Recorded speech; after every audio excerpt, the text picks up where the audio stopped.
আমি সাথী বন্ধুগণ, আপনারা জানেন ৩ নং ওয়ার্ড বিএনপির আজকের আলোচনা সভা। এই সভায় সবাইকে একটি অনুরোধই বলবো, সেটা হচ্ছে আমাকে যদি কেউ জিজ্ঞেস করে আমি কাকে ভোট দেব, আমি এমন একজনকে ভোট দেব আমার এলাকায় যাতে উন্নয়নের কাজ করতে পারে, আমার এলাকায় ভালো মসজিদ মাদ্রাসার কাজ করতে পারে, এমন একজন লোক আমরা নিজেদের উন্নয়নের জন্য আমরা চিন্তা ভাবনা করে একটা ভালো লোক খুঁজবো।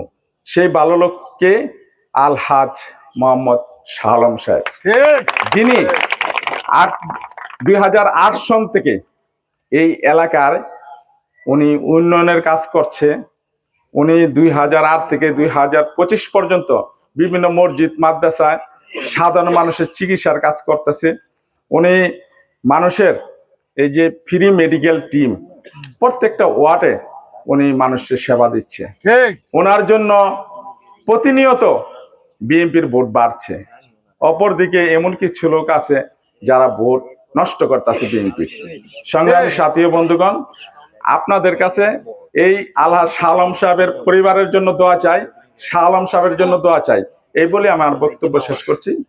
বাংলাদেশ জাতীয়তাবাদী দল বিএনপি জিন্দাবাদ, তারেক রহমান জিন্দাবাদ, দেশ নেত্রী বেগম খালেদা জিয়া জিন্দাবাদ, তারুণ্যের অহংকার তারেক রহমান জিন্দাবাদ। আসসালামু আলাইকুম।